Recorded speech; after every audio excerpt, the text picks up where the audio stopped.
Labas vakaras visiems. Paskutinis mėnesio antradienis ir vėl, kaip visada, klausime, kas geresnio arba, jeigu kam labiau patinka, kas blogesnio premjerė. Šitą laidą baigėme 2 metų darbą. Todėl buvo sumanyta, baigiant tam tikrą ciklą, pabandyti pažvejot ir bežvejojant pakalbėti apie labai rimtus dalykus. Tikintis, kad žvejyba kiek atitolins premjero dėmesį ir mes išgausim kokių nors slaptesnių dalykų. Deja, oras mums labai sumaišė, lietus lyja, todėl ir spraksės visą laidą. Žvejyba nepavyko. Bet vis tiek, Liepos mėnesį laidos nebus, rugpjūtį pradėsim 3 metus ir štai baigiantis 2 metų mūsų laidos ir 2,5 metų premjero darbui, klausimas būtų pirmas toks. Šiandieną jūs puola praktiškai visi. Opozicija, suprantama, čia jos duona, bet jau ir saviškiai apačios šurmuliuoja, reikalauja kažkokių naujų sprendimų. Kaip jūs jaučiatės tokioje aplinkoje, kada iš visų pusių spaudimas? Ar gerai miegasi galų gale? Pirmiausia, norėčiau pasisveikinti su mielais televizijos žiūrovais. Iš tikrųjų, klausimas labai aktualus. Kaip kad 2 metus jūs pradedat atsakymus, tokia fraze. Klausimas labai aktualus. Ir ką aš noriu pasakyti? Noriu nuraminti visus, kad miegu labai gerai. Nesirūpinat visiškai reikalais, tai ramiai ir miega. Tegu kas ką nori, tas tai daro. Galima ir taip vertinti. Ir iš tikrųjų yra labai daug mano oponentų. Ir visuomenėje susitikimuose, ir asmeniniuose priėmimuose. Ir jaunesnioji dukra Aistė ultimatumus man rašo, kad turėčiau atsistatydinti. Ir mama pergyvena, kad per sunku darbą užsiėmęs. Ir dažnai visuomenė piktinasi, kad net tokia vyriausybė ne taip dirba, kaip turėtų dirbti. Nekalbant, aišku, apie opoziciją, kuri suprantama, kad kiekvienoje demokratinėje valstybėje turi būti. Metodai galbūt galima juos komentuoti. Jūs kalbėjote apie savų taip pat puolimą. Privalumas tam tikras mūsų partijos, vis tik, kad pas mus yra visiškai vieša, laisva diskusija. O diskusija, kuri vyksta ir vyko partijai nuo gegužės mėnesio 93 metų, kuomet aš tapau partijos pirmininku, kolegos kuomet pasiūlė, tęsiasi iš esmės įgaudama tai aštresnį ar švelnesnį pobūdį. Aš suprantu, kad tiek mūsų partijos bičiuliai, tiek ir visuomenė laukia greitesnių permainų. Bet žiūrėkit, jeigu jau net saviškiai pradėjo jūs pulti, tai matyt nesupranta žmonės, kas čia vyksta. Ar jūs žinot, ką daro tokiu atveju? Nes jeigu jau net saviškiai nebesupranta. Ar jūs pats galit pasakyti, kad jūs tvirtai žinote, ką darote? Lietuvoje turiu omeny. Klausimas aktualus. Aktualus. Ir jis nuolatos kyla ir mums. Ir jeigu mes prasektume, kad ir mūsų laidų turinį, prieš 2 metus mes nagrinėjome visai kitas problemas. Ir mastai tų problemų buvo visai kiti. Ir jeigu sulygintume tą situaciją, kuri buvo prieš 2 metus, pradedant nuo įsiskolinimų žemdirbiams, ir kainos, ir suirutė, ir chaosas, lyginant su dabar, matyti, galima vertinti, kad neturint aiškios ekonominės politikos strategijos, to negalima pasiekti. Ir infliacijos lygis, ir tvirta valiuta, beje, taip pat 2 metų jubiliejus, ne tik tai mūsų laidos, bet ir mūsų nacionalinės valiutos, kuri yra dabar valstybės pasididžiavimas iš esmės. 4 litai buvo santykis su doleriu įvedant nacionalinę valiutą ir jis toks pat išlaikomas. Bet kiti sako, kad jis dirbtinai išlaikomas. Jis ir svarbiausia vėl girdisi iš tų pačių mūsų oponentų, kurie norėtų, labai norėtų, kad būtų sugriautas pasitikėjimas svarbiausių ekonomikos elementų, tai pinigų. Vyriausybės pareiškime turbūt jūs atkreipėte dėmesį, žymaus anglų ekonomisto labai gera citata buvo pateikta, kad norint sugriauti ekonomiką, norint nuvertinti gyventojų pajamas, norint, švelniai kalbant, taip ir pasakyta, apvogt nepastebimai, tai reikia degraduoti nacionalinę valiutą. Visa konservatorių ekonomikos atgaivinimo programa paremta pagrindiniu principu. Atrišti litą, įdevalvuoti, o pasiekmes kokios bus, apie jas negalvojama. Jie turi argumentų, aš galbūt galėčiau čia bandyti ginčytis, bet šiuo atveju šitos laidos tikslas šiek tiek kitoks. Ir aš tada klausiu jau labai paprastai. Vadinasi, jūs atsakot kategoriškai, jūs žinote, ką darote. Žinome, ką darome, turime aiškę programą ir iš esmės mūsų vyriausybės programa patvirtinta 4 metų laikotarpį. Ją inventorizavome nesenai, vykdoma ir daugelis sričių net vykdoma pralenkiant nustatytus terminus. Ne vienas žiūrovas išgirdęs šitą turbūt vėl sakys, aš kirvį noriu paleisti televizijos ekraną. Gerai, tada pradėkim nuo pradžių. Kada jums pasiūlė vadovauti vyriausybei? Jūs jau turėjote metmenis to, ką norėsite daryti, ar jūs pradėjot kurti po to? Aš būčiau labai neteisus ir neatviras, jeigu sakyčiau, kad aš pasiūlius ekscelencijai Brazauskui man tas pareigas, aš jau aiškiai turėjau savo veiklos programą. Tai būtų lengvabūdiška. Jūs manot, kad taip turėtų būti? Ar vis tik tais žmonės, kurie gauna valdžią, turėtų iš anksto jau žinot? Ir čia taip jau atsitiko tik šituo atveju. Nes šiaip paprastai žmogus balsuodamas už vieną ar kitą partiją, jis turi žinot, kokią programą ją vykdys, ta partija kokią programą vykdys, ir jis jau balsuoja žinodamas, kokių rezultatų gali tikėtis. Aš trupučiuką klausimą gal netaip suvokiau jūsų. Aš kalbu apie savo kaip piliečio, kaip dabar užimančio premjero pareigas, suvokimą, kadangi iš esmės visa atsakomybė ar didžioji dalis jos tenka man kaip vyriausybės vadovui. Ir todėl aš dėkingas ir kabineto nariams, kurie iš tikrųjų daug labai prisidėjo ir rengiant programą ir ją tobulinant. Ir aš noriu ką patikinti, kad iš esmės ekonominių reformų, ekonominės strategijos tikslinimo kelias jis yra begalinis. Bet kurioje valstybėje, kurioje teko susitikti su premjerais, sprendžiamos iš esmės tos pačios problemos. Aš sutinku visiškai su jumis, bet turbūt ir jūs sutiksit, kad yra pagrindinės tendencijos. Ir tada aš jau klausiu, kada jūs gavęs pasiūlymą užimti šitą postą, ėmėtės kurti programą kartu su kabineto nariais, kokios pagrindinės nuostatos tada buvo, kuriomis jūs vadovavotės? Pirmiausias, suprantama, kelrodis, tai mūsų partijos, Demokratinės darbo partijos rinkiminė programa, su kuria partija ėjo rinkimus ir juos laimėjo įtikinamai.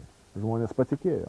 Ir ten iš esmės yra suformuluota socialdemokratinė orientacija. Dėl rinkimų rezultatų jūs ir pats nekartą esate sakę, kad vis tik buvo balsuojama prieš, o ne tiek už jūs, kiek buvo balsuojama prieš. Visiškai teisingai, bet tam tikrą prasme mes negalime nevykdyti rinkiminės programos.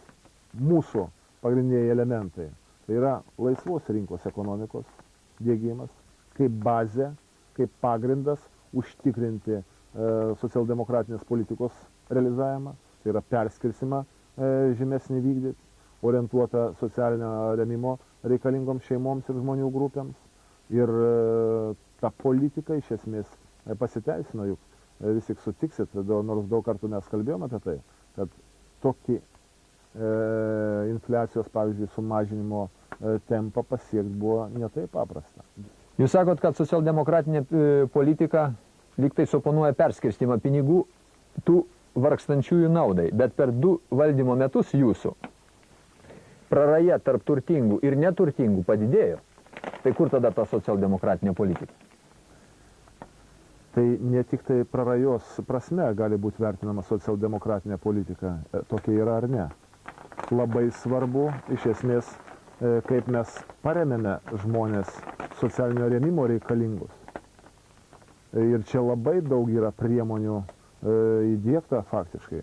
Net kalbant apie tokią labai skaudžią temą kaip šildymas, karštas vanduo, iš esmės šeimos su mažomis pajamomis, jos apgintos, ribojant išmokas iš šeimos biudžeto iki 15–20%. Ar jūs nemanot, kad šiandieną Lietuvoje vienas iš didžiausių galbūt nepasitenkinimų, visuomenės nepasitenkinimų šaltinių, tai yra tas matymas, kaip nedidelė, kaip dalis žmonių gyvena iš tikrųjų neteisėtai uždirbtų pinigų sąskaitą? Su tuo negalime nesutikti. Tas akivaizdu. Mes socialdemokratinę politiką neturėtume suprasti tik tai vienu aspektu, kad smerkt žmonės, kurie gauna didesnės pajamas. Svarbiausia, suprantama, kad nusikalstamų būdų įgytos lėšos. Tam ir tarnauja brangų turtą įsigijusių pajamų deklaravimo įstatymai. Ir progresyvinis apmokestinimas numatomas taip pat pasitarnaus perskirsimui. Gerai. Pasakykim tada žmonėms, kad visi suprastų, kas tai yra progresyvinis apmokestinimas.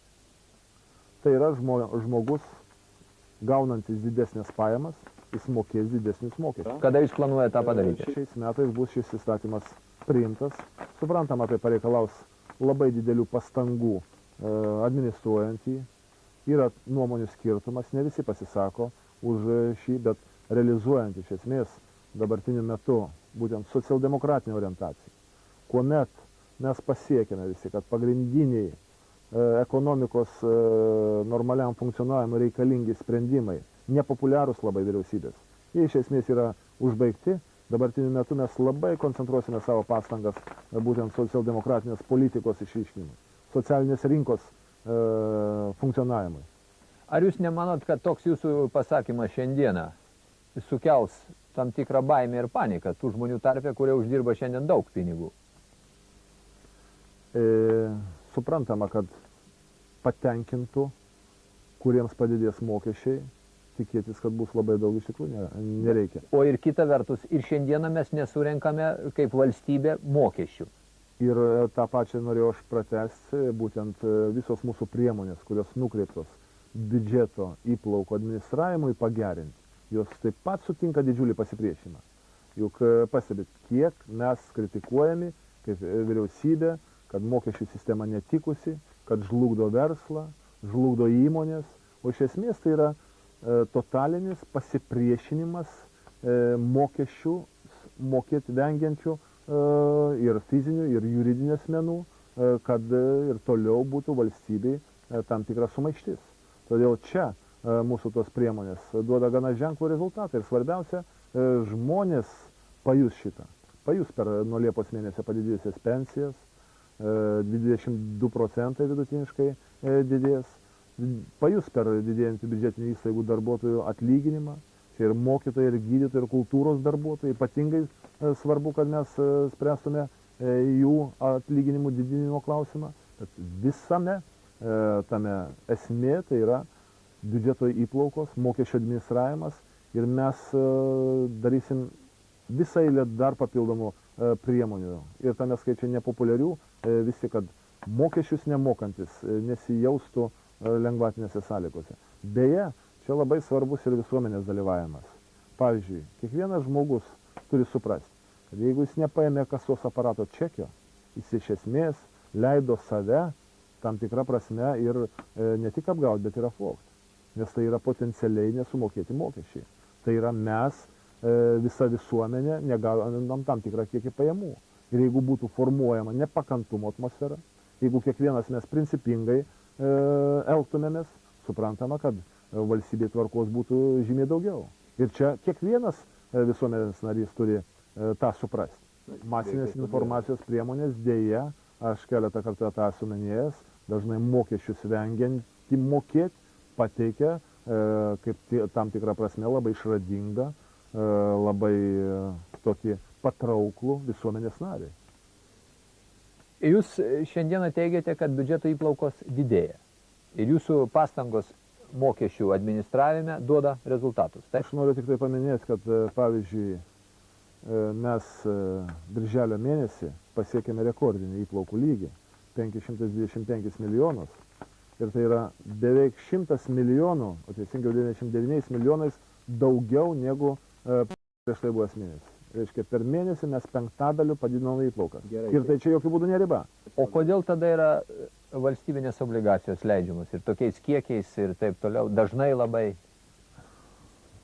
Tai yra labai normali praktika visuose pasaulio kraštuose. Beje, mūsų valstybės biudžeto deficitas, jis yra labai simbolinis. 2% mūsų valiutos fondo patvirtintas yra limitas ir mes jį neviršėme. 416 milijonų litų šiais metais biudžetas yra deficitinis, 1,9% ir jo finansavimui kaip tik yra viena priemonė, tik tai vertybiniai popieriai. Suprantama, kad dėl spekulacijų, kurios buvo sėtinos su lito devalvavimu, kuomet pinigų rinkoje iš tikrųjų buvo tam tikros problemos. Kaina vertybinių popierių gerokai pakilo ir čia vėl valstybei buvo suduotas gana didelis smūgis. Visi tie pareiškimai, kurie buvo daromi atskirų partijų lyderių, jie labai brangiai kainavo mūsų ekonomikai. Keletą šimtų milijonų litų galima vertinti nuostolius vien dėl to, kad žymiai pabrango kreditų kaina, vertybinių popierių kaina. Tai jūs teigiate, kad valstybinės obligacijos tai nėra vyriausybės bejėgiškumas mokesčių surinkimo srityje? Jokių būdų. Tai yra siekimas finansuoti socialinės programas. Ženkliau. Aš bijau, kad didžioji dalis žiūrovų, kurie mus dažniausiai žiūri, jau senai pasimetė ir nebesupranta, apie ką mes kalbame. Aš tada grįžtu prie programos. Jūs teigiate, kad žinote, ką darote. Ar galite suformuluoti tada taip, kad suprastų didžioji dalis mūsų žiūrinčių žmonių keletą kažkokių labai aiškių savo programos punktų? Esmingiausias klausimas valstybėje yra pinigų sistema. Mes minėjom trupučiuką. Bet socialdemokratinės politikos kontekste. Pirmiausia, stabilus pinigai. Yra bet kokios politikos pagrindas. Bet ir bet kokios. 600 milijonų dolerių aukso atsargos. Pradėjom nuo kuklių mūsų aukso atsargų 70 milijonų mūsų nuosavi. Ir jie pastoviai didėja. Ir tendencija labai pozityvi. Ir mes visiškai padengiame savo išleistus. Bet čia visos partijos už tai pasisakytų. Čia nėra išskirtinis bruožas. Pasisako ir kitaip. Ir kokie rezultatai buvo, galim prisiminti. Koks buvo valiutų svyravimas, kokia žala buvo ekonomikai suduota. Ir jūs turėtumėt neatmest, kad tam tikrą prasme čia yra didelis mūsų pasiekimas. Mūsų vyriausybė kartu su Centriniu banku įvedė nacionalinę valiutą, užtikrina jo stabilumą, užtikrina rezervus. Antra labai svarbi sritis, kuri labai daug lemia, tai fiskalinė vadinama arba mokesčių politika. Visais aspektais. Eksporto, importo politika, liberali, visiškai atvira laisvam kapitalo judėjimui, taip pat pakankamai žemas mokesčių lygis. Nors daug kas sako, kad labai aukštas. Mokesčių lygį galima palyginti tik tai sulyginant su kitomis valstybėmis. Ir Lietuva čia yra ypatingai patraukli šiuo aspektu, kadangi bendras mokesčių lygis yra labai žemas. Todėl dar viena labai svarbi sritis. Be abejo, bankininkystė.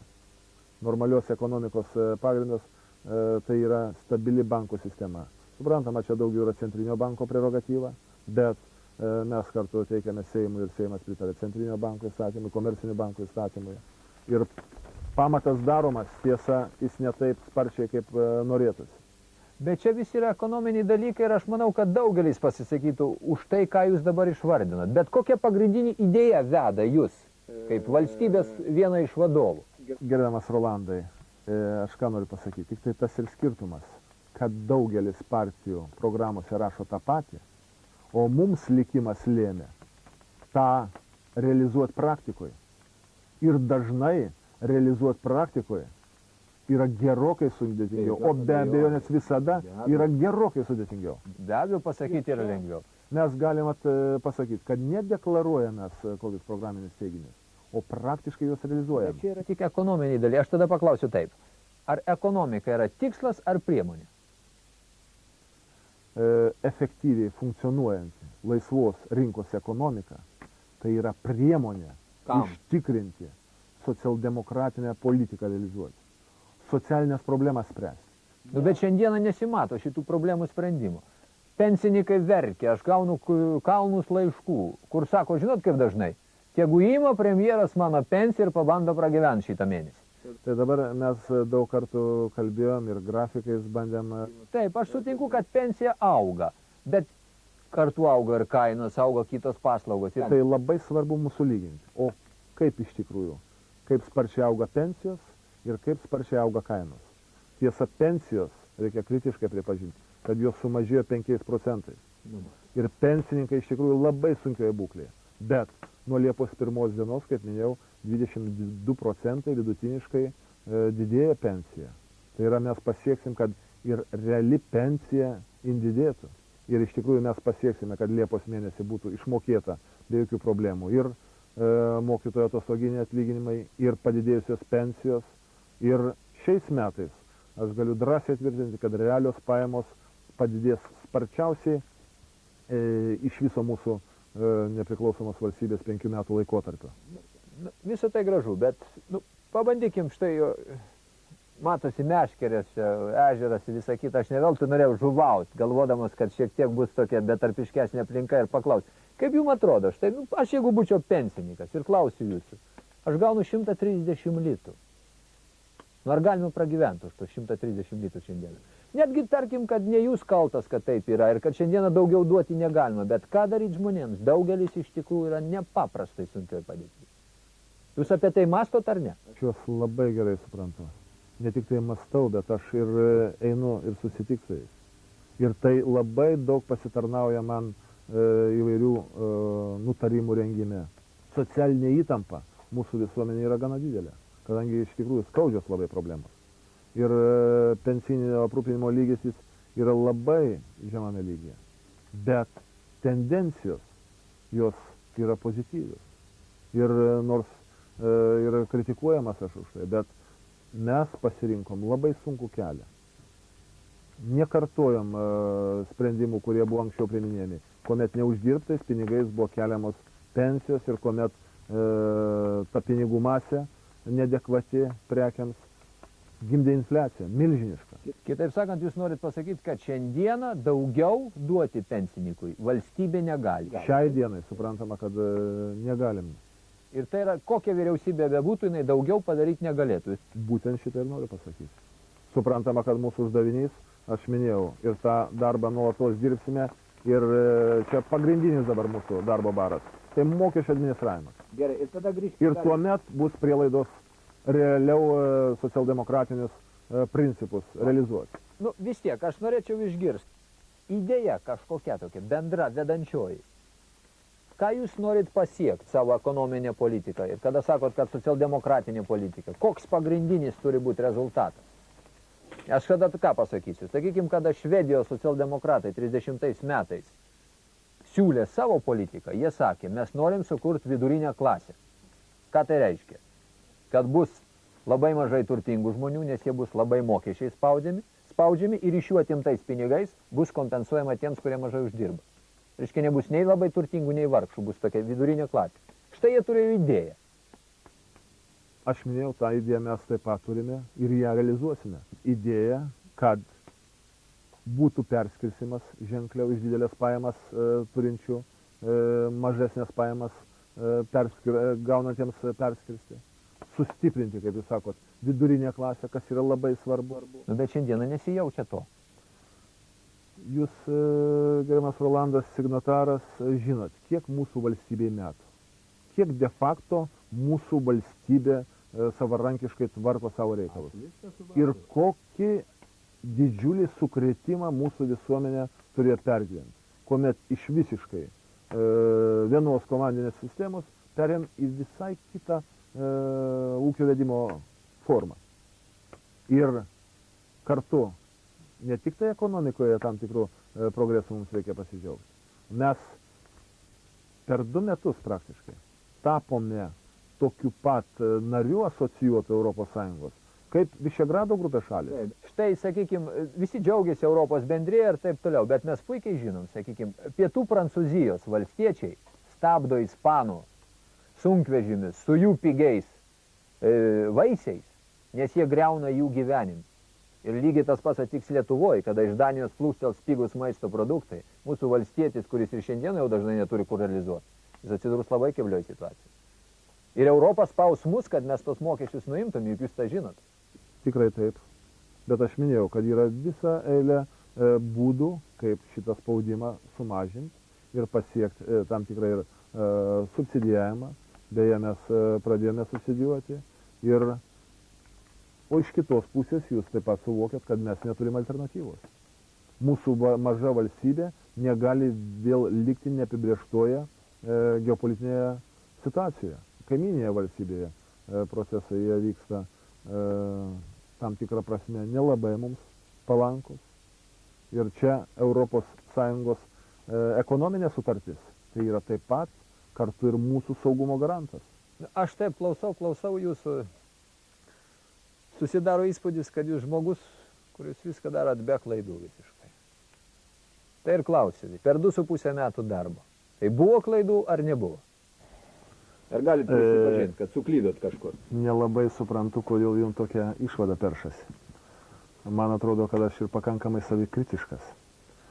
Ir jeigu leisčiau savo galvoti, kad nepadaryta klaidų, tai būčiau visiškai neadekvatus toms realijoms. Nors mes esam ne vienoj laidoj bandę išsiaiškinti, kokios tos klaidos, bet kažkaip taip neužsifiksavo. Man neužsifiksavo. Aš ką noriu, tai dar labai koncentruotai, aš gal ir paminėčiau dar.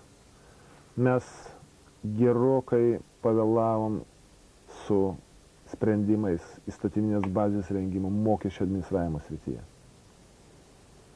Labai daug spręstinų problemų yra formuojant įstatyminę bazę krašto apsaugos ministerijos sistemoje. Labai gudrų žodžiai. Ką tai reiškia praktikoje?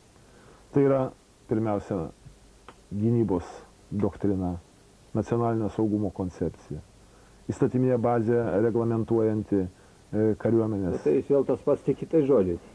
O jeigu konkrečiai, kas tada sukliūdė padaryti šitą laiku? Dar noriu paminėti sveikatos apsaugos sistemoje, įstatyminės bazės prasme reikia labai daug padaryti. O konkrečiai aš noriu pasakyti, tokios labai svarbios sritis nepakankamai išspręstos kaip pasienio fizinės kontrolės projektų realizavimas. Nes mes neužtikriname visi, kad nelegali imigracija būtų kontroliuojama stipriau. Mes per 2 metus vis tik nepadarėme esminio persilaužimo muitinių techninės įrangos įrengime, kompiuterizaciją ir visą kitą, kas yra labai svarbu. Bankininkystėje žymesnis progresas turėjo būti pasiektas. Matot, bet apie tai rašo kasdieną laikraščiai, kas yra nepadaryta, ką reiktų keisti, mato visi, bet jūs asmeniškai, kaip vyriausybės vadovas, kokias klaidas padarėt per šitos 2 metus? Ar tokių nebuvo? Aš paminėjau, tai iš esmės čia yra mūsų darbo spragos. Bet čia yra daugiau Seimo įstatymų. Bet mes pirmiausia turime parengti. Ir vyriausybė yra kaip tik vyriausybės prerogatyva įstatyminę bazę suformuoti. Praėjusiais metais mes Seimui padengėme apie 250 dokumentų, įstatymų ir jų papildymų. Tai didelis darbo krūvis teko visoms ministerijoms, bet spragos jos dar jaučiamos. Daug mums dar reikia padaryti, toli gražu netenkina mūsų padėtis teisėsaugos sistemoje. Nusikalstamumas. O tai yra sritis, kur vis tik mes nepakankamą rezultatą pasiekėm. Aš noriu pasakyti, kad ir tokie labai svarbus sprendimai, pavyzdžiui, kaip ir lito patikimumo įstatymas. Jo priimimas labai ilgai užtruko. Apie 10 mėnesių mes aktyviai rengėme nuostatas ir siūlėme ir pagaliau pasiekėme norimą tikslą. Bet jeigu tai būtų padaryta anksčiau, būtų padėtis gerokai geresnė. Todėl aš tiek daug paminėjau sričių, kur mes labai kritiškai savo veiklą vertinam. Taip, aš ne veltui padariau pauzę, vis tik žiūrovai, man atrodo, su manim sutiks, kad premjeras vėl kažkokia išlaidų, aš atsimenu, jis labai panašiai atsakė. Tai yra tas, kas nepadaryta, tai visi mato. Bet jūs kažkokį sprendimą padarėte ir jis pasirodė neteisingas. Buvo tokių ar ne? Nu, dabar aš nenorėčiau taip tvirtinti, kad jų nebuvo. Be abejonės. Nors vienas pavyzdys. Bet rimtų tokių klaidų, kad jie būtų lėmę esmingai. Ot, aišku, nepilnai buvo pasiruošta, pavyzdžiui, pridėtinės vertės mokesčio įdiegimui. Bet svarbios spragos. O tokių svarbios spragos buvo, kurios vertė mus daryti visą eilę pataisų ir iš esmės reikia pripažinti, kad čia yra darbo brokas. Ir įdiegiant, ir įstatymas, kuris reikalavo labai daug pataisų. Taip, na išpešt matyti nepavyks, tiek to aš palieku šitą ramybėj dalyką. O aš maniau, kad jūs įvertinsit priešingai, kad tiek daug darbo spragų nurodžiau, kad pirmą kartą pasiekėt, kad savikritiškai vyriausybė vertintų savo veiklą. Ta, ką jūs paminėjote, tai yra begalinis procesas. Gerai. Kada jūs kalbate apie socialdemokratinę politiką, apie stojimą į Europos Sąjungą ir taip toliau, kaip šitie dalykai susieti jūsų galvojime? su mūsų visuomenės reikalais, kaip tautinės visuomenės reikalais. Ar jūs apie tai mastote? Ar tai lieka už jūsų apmąstymų ribų ir jums svarbus tik ekonominiai rodikliai? Jie negali būti nepastebėti ir negalima jų neįvertinti. Mes pirmiausia turime siekti, ir tas yra daroma, kad vis tik mūsų kaip tauta niveliuotųsi. Ir tame skaičiai integracijos ES procese ir tautinio identiteto išlaikymas yra labai svarbi sąlyga. Ir čia sričių yra labai daug. Aš manau, kad be pagrindo yra tie nuogąstavimai, kad mes integruodamės į ES prarasime savo nacionalinį savitumą, tautinį identiškumą. O ar jūs nemanot, kad mūsų žmonės šiandieną vis tik šito dolerio gundymo akivaizdoje daugelis yra pasiruošę viską atiduoti, kad įgautų tą dolerį?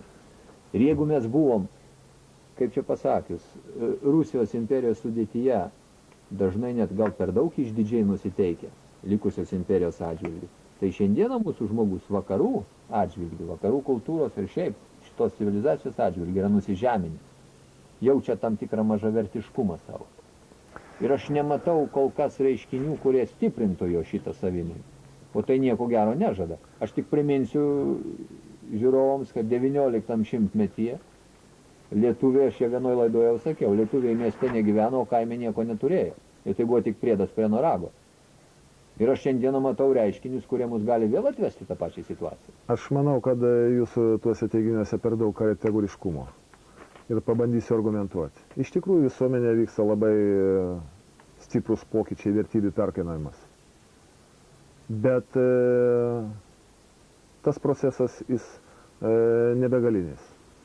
Ir jeigu pirmais nepriklausomos valstybės metais iš tikrųjų buvo labai pastebimas aiškiai, gal ir tam tikrą prasme ir gal perdėtas vertinimas viso vakarietiško kaip pozityvaus tik tai. Dabartiniu metu gerokai keičiasi. Beje, ir nepilnavertiškumo kompleksas lietuvių, ar tai verslininkų, ar tai meno žmonių, jis gerokai sumažėjęs ir keičiasi. Aš tą pastebiu bendraudamas su ir vakarų, ir politikais, ir biznio žmonėmis. Ir dabartiniu metu nėra jau tokio požiūrio į Lietuvą kaip visiškai atsilikusią šalį, kaip nesugebančią lygiomis teisėmis bendrauti. Nes ir iš anos pusės, ir tuo pačiu aiškiai pastebimas mūsų žmonių visai kitas pasirengimas. Ir tie tokie labai dinamiški pokyčiai, jie pastebim visų ir vakariečių, ekspertų, kurie vertina mūsų žmonės, inžinierius, menedžerius, kaip labai kvalifikuotus, žinančius savo vertę ir žinančius darbo prasmę. Ir dabartiniu metu visai dialogas vyksta visiškai kitaip. Todėl mes iš esmės pergyvenę, mano gilių įsitikinimų, vidutiniškai tą tokią nuostatą nepilnavertiškumo. Beje, ir Lietuvos visuomenė jau ir pradeda kitaip vertinti ir vakarietiškas prekes. Daugelį įsitikina, kad už gražaus apipavydalinimo ir gražaus įpakavimo turinių mūsų prekės net yra pranašesnės. Čia dalykai be abejo labai sudėtingi ir čia galima atskirą laidą skirti tik šitai temai, gal mes ir nebesiplėskim, aš tik jau einam prie pabaigos. Tik norėčiau paklausti tokio klausimo. Ar jums artimesnis yra, na tarkim, švediškas socializmo modelis, nes socializmas pažodžiu šiandien daug ką gąsdina, o švedai save dažnai vadina socialistinė šalim.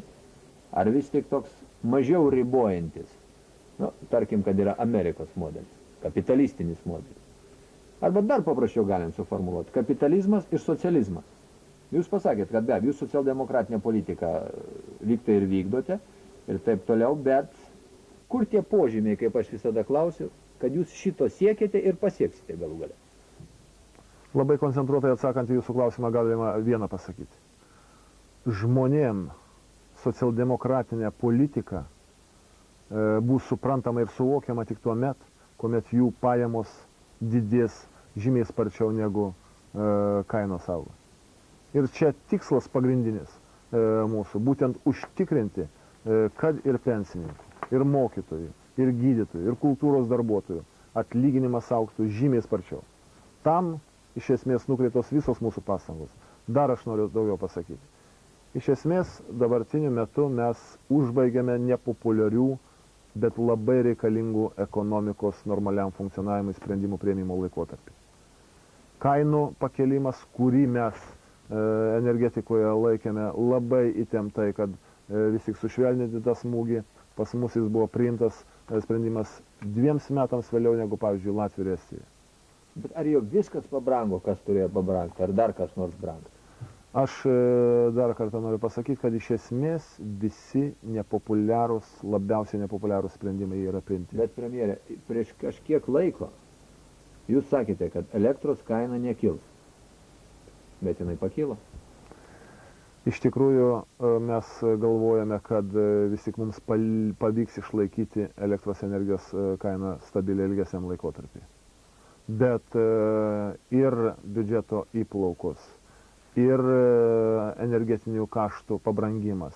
Beje, jūs pamenat, kad praėjusią žiemą mes už mazutą mokėjome žymiai brangiau dėl įvairių apribojimų, kurie buvo taikomi iš Rusijos. Ir mokėjome praktiškai pasaulinę kainą už mazutą.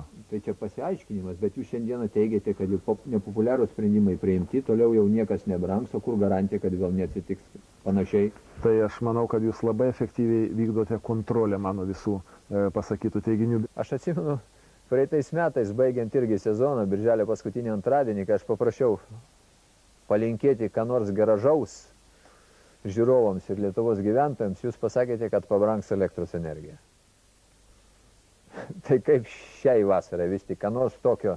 Šiuo atveju matyti būsiu kiek populiaresnis. Aš dar kartą noriu paminėti, kad labai svarbus pensininkus liečiantis sprendimas tai indeksuotos pensijos, kurios bus išmokamos. Ir vidutinė pensija turėtų pakilti iki 170 su trupučiu litų. Ir tas įsipareigojimas, kuris buvo gruodžio mėnesį, dėja mes pusę metų vėliau tą pensijos lygį pasiekėme. O bendrai Lietuvos žmonėms norėčiau palinkėti gerų vasaros atostogų, geros nuotaikos. Ir kad tie sunkumai, kurie yra užgulę jūs visus, kiekvieną šeimą, kad jie būtų lengviau sprendžiami. Suprantama, kad tai yra didžiulis mūsų vyriausybės uždavinys, kad vis tik spręsti pačius aktualiausius mūsų Lietuvos žmonių socialinius klausimus. O aš, dėkodamas premjerui ir žiūrovams, noriu pasakyti, kad šitą laidą aš norėjau pabandyti pats išsiaiškinti ir kartu su žiūrovais paklausyti ir suprasti, ar premjeras ir jo vyriausybė žino, ką daro, ar ne. Ir koks įspūdis susidarė, mielas Rolandai? Tegu žiūrovai sprendžia. Ir aš tikiuosi, kad žiūrovai parašys, kaip ir visada mums rašo. Ir pradėdami 3 metus, mes vėl turėsime laiškų ir sukviesime į studiją, kaip jau ne vieną kartą darėme, ir tada jie pasakys. Aš atsiprašau visų žiūrovų, kurie tikėjusi išgirti atsakymų šiandieną labai konkrečius klausimus. Ir šito nebuvo, bet laida iš tikrųjų tam tikra prasme yra jubiliejinė, nes tie 2 metai baigėsi mūsų darbo. Todėl kalbėjome apie gal kartais abstrakčius dalykus ir ne visiems įdomius.